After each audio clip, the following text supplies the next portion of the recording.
49. 우선도 영채가 갑자기 평양에 갔단 말에 무슨 뜻이 있는 듯하게 생각하였다. 그리고 일어나 제 방으로 가는 노파에게 눈을 주었다. 이 성묘라는 알 수 없는 비밀을 설명할 자는 그 노파려니 하였다. 그리고 그 노파가 갑자기 일어나 제 방으로 가는 것이 비밀을 설명하는 데 가장 중대한 사건이라 하였다. 형식과 우선 두 사람의 눈은 노파에 없어지던 문으로 몰렸다.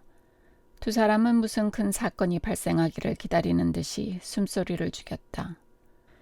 여름볕이 모닥불을 퍼붓는 모양으로 마당을 내리쬐어 마치 흙에서 금시에 불길이 피어오를 듯하다.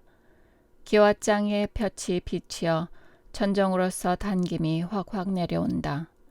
형식의 오늘 아침에 새로 입은 못이 두루마기가 등에는 땀이 두어 군데 내어 배었다.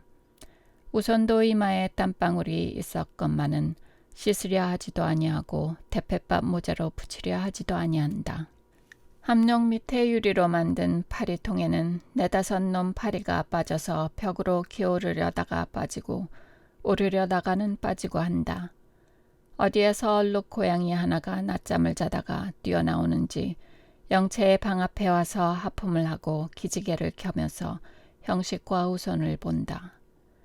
이윽고 노파가 봉투에 넣은 편지 하나를 들고 나오며 우선을 향하여 월양이가 정거장에서 바로 차가 떠나려는데 이것을 주면서 이형식 씨가 누군지 이형식 씨라는 이가 오시거든 들이랍대다 하고 그 편지를 우선에게 내어주며 얼른 형식의 얼굴을 본다.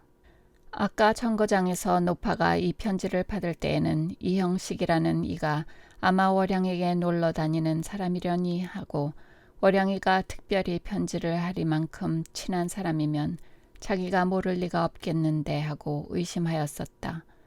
그러나 차가 빨리 떠나므로 자세히 물어보지도 못하고 아마 어떤 사람에게 물어보면 알려니 하고 있었다. 그러다가 우선과 형식의 행동이 영채의 일을 근심하는 듯한 모양을 보고 더구나 형식이가 이상히 고민하는 낯빛을 보일 뿐더러 성묘하고 놀라는 양을 보고 혹 그가 이형식이라는 사람이나 아닌가 하여 이 편지를 내온 것이요. 또 우선에게 이 편지를 주면서도 얼른 형식의 낯빛을 엿보았다. 형식은 우선이가 받아든 편지 비봉에 매우 익숙한 글씨로 이형식 씨 자화라 한 것을 보고 에? 하고 놀라는 소리를 바라면서 우선의 손에서 그 편지를 빼앗아 봉투의 뒷면을 보았다. 그러나 뒤옆에는 6월 29일조라고 쓴 밖에는 아무것도 쓰지 아니하였다. 형식의 그 편지를 든 손은 떨린다. 우선도 무슨 까닭이 있구나 하고 숨소리를 죽였다. 노파는 두 사람의 놀라는 얼굴을 보고 웬일인가 하여 역시 놀래었다. 그리고 월양이가 이번에 평양에 간 것이 무슨 큰 뜻이 있는 듯하다 하였다. 오늘 아침 월양은 어제 저녁에 슬퍼하던 빛이 없어지고 일찍 일어나 세수하고 분을 바르고 향수를 뿌리고 못이 치마 저고리에 여학생 모양으로 차리고 아직 자리에서 일어나지도 아니한 노파의 방에 와서 아주 유쾌한 듯이 방글방글 웃으면서 어머니, 어제 저녁에는 제가 잘못하였습니다. 자고 나서 생각하니 그런 우스운 일이 없어요. 하기에 걱정을 품고 자던 노파는 너무도 기뻐서 월양의 손을 잡으며 그러니라 잘 생각했다. 내가 기쁘다 하였다. 그리고 이제는 안심한다. 이제부터는 밤에 손님도 치르게 되려니 하고 두 겹으로 기뻤었다. 그때의 영채는 말하기 미안한 듯이 한참이나 주저하더니 어머니 저는 평양이나 한번 갔다가 오렵니다. 가서 오래간만에 아버지 성묘도 하고 좀 바람도 쏘이게 하였다. 노파는 슬퍼하고 고집하던 마음을 고친 것이 반갑고 어제 저녁에 월양을 안고 올 때에 얼만큼 애정도 생겼고 자고 나서는 4분의 3이나 식었건만은 또 조그만 일이면 제 소원대로 하여 주는 것이 좋으리라 하여 그래라 석 달이나 넘었는데 한번 가고 싶긴들 하겠니. 가서 동무들이나 실컷 찾아보고 한 3, 4일 놀다가 오너라 하고 몸소 정거장에 나가서 2등 차표와 점심 먹을 것과 칼표 관련까지 넉넉히 사주고 가거든 아무에게 문안이나 하여라. 분주해서 편지도 못한다고 하는 부탁까지 하였다. 그러므로 대체 월양은 2, 3일 후면 방글방글 웃으면서 돌아오려니만 믿고 있었더니 지금 우성과 형식 양인이 이 편지를 보고 대단히 놀라는 양을 보매 월양이가 이번 평양에 간 것에 무슨 깊고 무서운 사정이 있는 듯하여 가슴이 뜨끔하였다. 노파는 불현듯 5년 전 월화의 생각을 하고 월양이가 항상 월화가 준 누런 옥지원을 끼고 있던 것을 생각하고 어제 저녁 청량리를 생각하고 눈이 둥그레지며 월양이가 왜 평양에 갔을까요? 하고 두 사람이 노파에게 물으려던 말을 노파가 도리어 두 사람에게 묻는다. 형식이가 그 편지를 들고 멍멍하니 앉았는 양을 보고 우선도 초민한 마음을 이기지 못하여 여보게 그 편지를 뜯게 그려 한다. 형식은 떨리는 손으로 봉투의 한편 끝을 잡았다. 그러나 형식은 차마 떼지 못한다. 그 손이 점점 더 떨리고 그 얼굴의 근육은 점점 더욱 긴장하여진다. 우선은 어서 하고 봉투를 떼기를 재촉한다. 노파는 저 속에서 무슨 말이 나오겠는가 하고 봉투의 한편 끝을 잡은 형식의 손만 본다. 세 사람의 가슴은 엷은 여름옷 안에서 들먹들먹하고 세 사람의 등에는 땀이 내어 배었다. 문 앞에 서서 방안을 들여다보던 고양이가 지붕의 참새를 보고 야옹하면서 뛰어간다. 형식의 떨리는 손은 마침내 그 봉투의 한편 끝을 찢었다. 찢는 소리가 대포 소리와 같이 세 사람의 가슴에 울렸다. 50. 떨리는 형식의 손에는 편지가 들렸다. 그리고 한편 끝이 떨어진 봉투는 형식의 무릎 위에 떨어졌다. 노파는 앉은 대로 한 걸음 몸을 움직여 형식의 곁에 가까이 오고 우선은 몸과 고개를 형식의 어깨 곁으로 굽혔다. 형식의 가슴은 벌떡벌떡 뛰고 우선과 노파의 눈은 유리로 만든 것 모양으로 가만히 형식의 손이 한 간씩 펴는 편지 글씨 위에 박혔다. 형식은 슬픔을 억제하는 듯이 어깨를 두어 번 주더니 편지를 읽는다. 편지는 흐르는 듯한 국녀체 언문으로 썼다. 우성과 노파의 전신의 신경은 온통 귀와 눈으로 모였다. 형식은 이형식 씨 전 상서라 한 것은 빼어놓고 본문부터 어제 저녁에 7년 동안이나 그리고 그리던 선생을 배움에 마치 이미 세상을 버리신 어버이를 대한 듯하여 기쁘기 그지없었나이다. 7년 전 선생께 없어 안주를 떠나실 때에 집 앞 버드나무 밑에서 이 몸을 껴안으시고 잘 있거라 다시는 볼 날이 없겠다 하시고 눈물을 흘리시던 것과 그때 아직도 12살 된 철없는 이 몸이 선생의 가슴에 메어 달리며 가지마오 어디로 가오 나와 같이 갑시다 하던 것을 생각하오매 자연히 비감한 마음을 이기지 못하여 소리를 내어 울었나이다. 이렇게 이별하온 후 7년 동안 의지할 데 없는 외롭고 어린 이 몸이 부평과 같이 바람 가는 대로 물결 가는 대로 갖은 고초를 다 겪으며 동서로 표류할 때에 눈물인들 얼마나 흘렸으며 한숨인들 얼마나 쉬었사오리까. 오직 한 가지 바라는 것은 평양 감옥에서 철창에 신음을 당하시는 부친을 배움이라. 13살 된 계집의 몸이 바람에 불리는 나뭇잎 모양으로 이리 굴고 저리 굴며 이리 부딪히고 저리 부딪혀 평양 감옥의 흙물 옷을 입으신 부친의 얼굴을 대하기는 하였사오나 무섭게 여인 그 얼굴을 대할 때에 어린 이 몸의 가슴은 바늘로 쑥쑥 찌르는 듯 하였나이다. 이에 철없는 이 몸은 감히 옛날 어진 여자의 본을 받아 몸으로써 부친을 구하려는 마음을 품고 어떤 사람의 소개로 기생에 판 것은 이 몸이 13살 되던 해 가을이로소이다.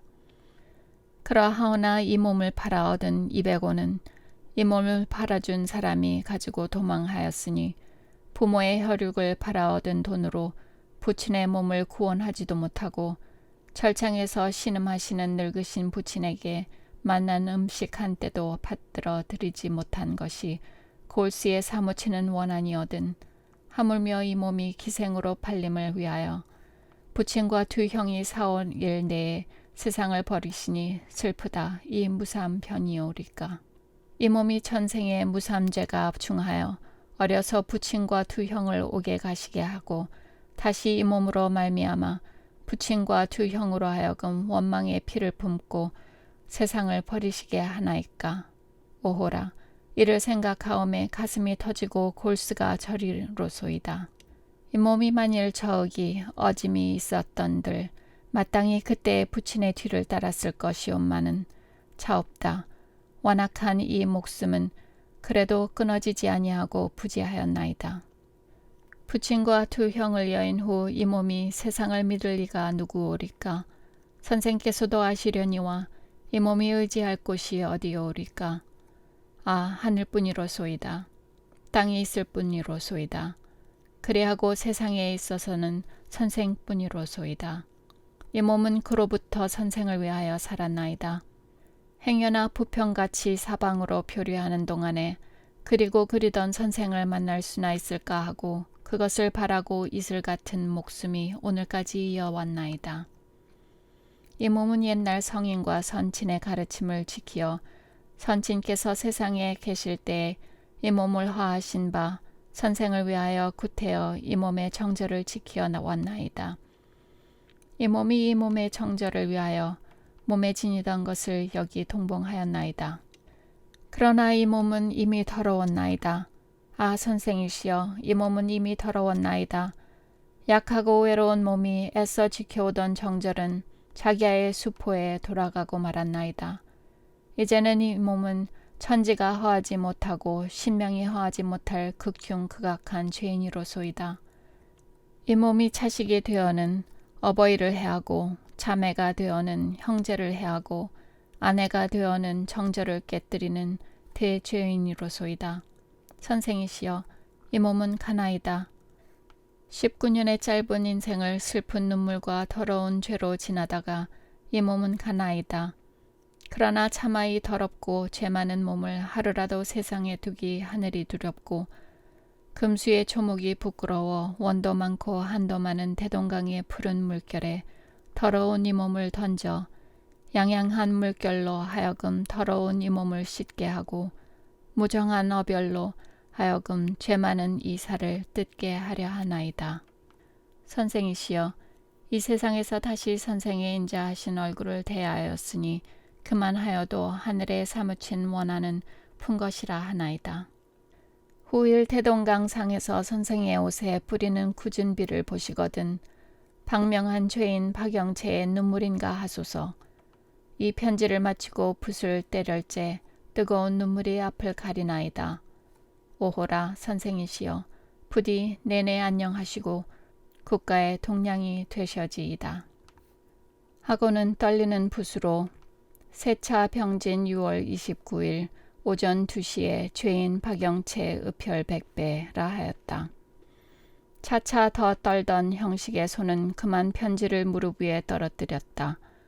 그리고 흑흑 느끼며 굵은 눈물을 무릎 위에 펴놓인 편지 위에 떨어뜨린다. 떨어진 눈물은 편지에 씌운 글자를 더욱 뚜렷하게 만든다. 우선도 소매로 눈물을 씻고 노파는 치마로 낯을 가리고 방바닥에 엎드린다. 한참이나 말이 없다. 마당에서는 점점 더 단김이 오른다. 50일.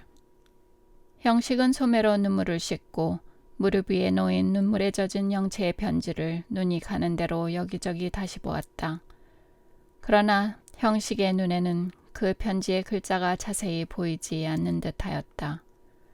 형식은 편지를 둘둘 말아 방바닥에 내려놓고 그 편지와 동봉하였던 조그만 봉투를 떼었다. 우선과 노파의 눈물 흐르는 눈은 다시 형식의 손에 있는 조그만 봉투로 모였다. 형식은 그 봉투 속에 무슨 무거운 것이 있음을 보고 봉투를 거꾸로 들어 자기 무릎 위에 쏟았다. 빨간 명주 헝겊으로 싼 길쭉한 것이 나온다. 형식은 실로 묶은 것을 끊고 그 명주 헝겊을 풀었다. 명주 헝겊 속에선 여러 해 묵은 듯한 장지 뭉텅이가 나온다.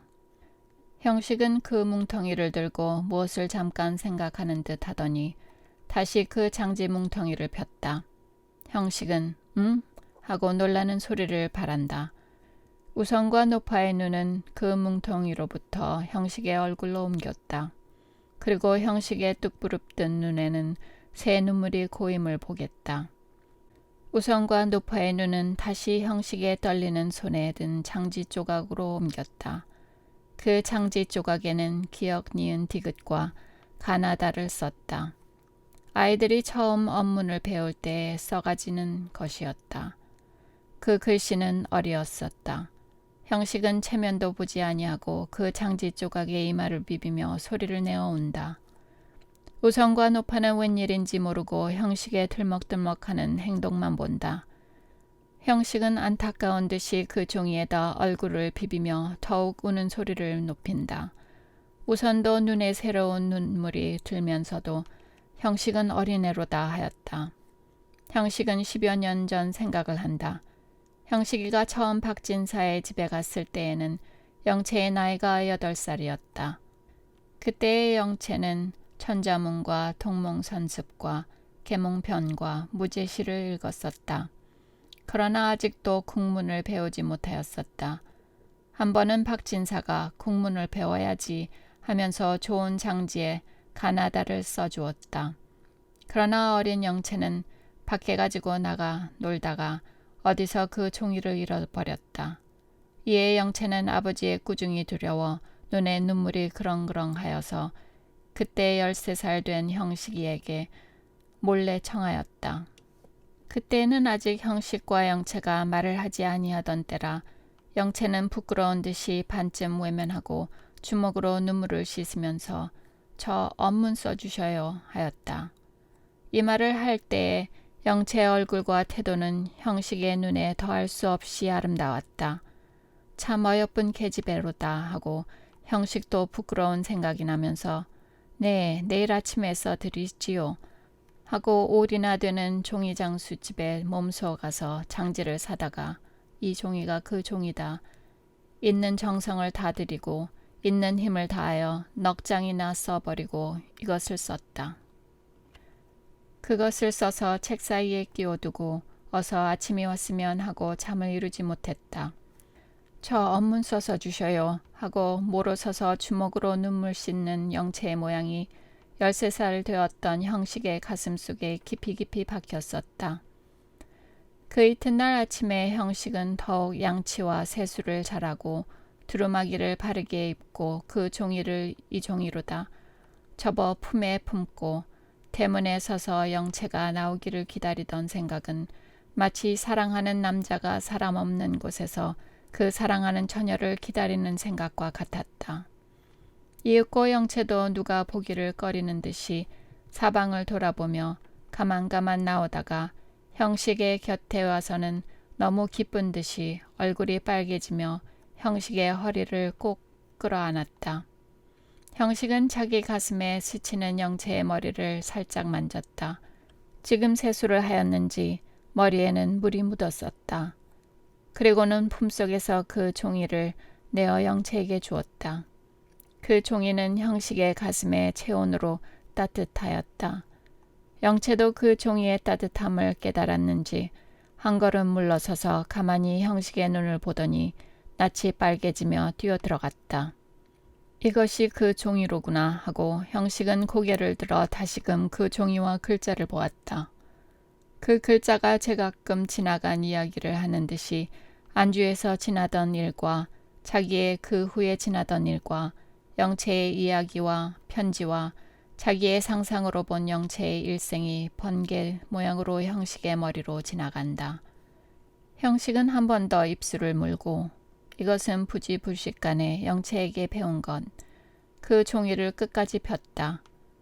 그 끝에는 새로 쓴 글씨로 이것이 몸이 평생에 지니고 있던 선생의 기념유로소이다 하였다. 우성과 노파도 이 글을 보고 형식의 우는 뜻을 대강 짐작하였다. 그리고 우선은 그 종이를 형식의 손에서 당기어 한 번 더 보았다. 노파도 우선과 함께 그 종이를 보았다. 형식은 다시 무릎 위에 있는 종이 뭉텅이를 풀었다. 그 속에서는 황옥지원 한 짝, 조그만 칼 하나에 나온다. 그 칼날이 번쩍할 때에 세 사람의 가슴은 뜨끔하였다. 노파는 속으로 저것이 이태 전에 김윤수의 아들 앞에서 뽑던 칼이로구나 하였다. 형식은 그 칼을 집어 안과 밖을 보았다. 안 옆에 행소로 일편심이라고 새겼다. 형식과 우선도 대개는 그 칼의 뜻을 짐작하였다. 형식은 다시 그 지환을 집었다. 노파는 어째 한 짝만 있는고 하였다. 형식은 그 지환에 아무것도 쓰지 아니하였음을 보고 지환을 쌌던 종이를 집었다. 그 종이에는 잘게 쓴 글씨로 이것은 평양 기생 개월하의 지환이로소이다.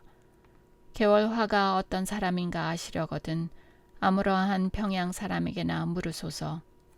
월화가 이 몸에게 이 지환을 준 뜻은 썩어진 세상에 물들지 말라는 뜻이로소이다. 이 몸은 이제 힘껏 이 지환이 가르치는 바를 행하였나이다.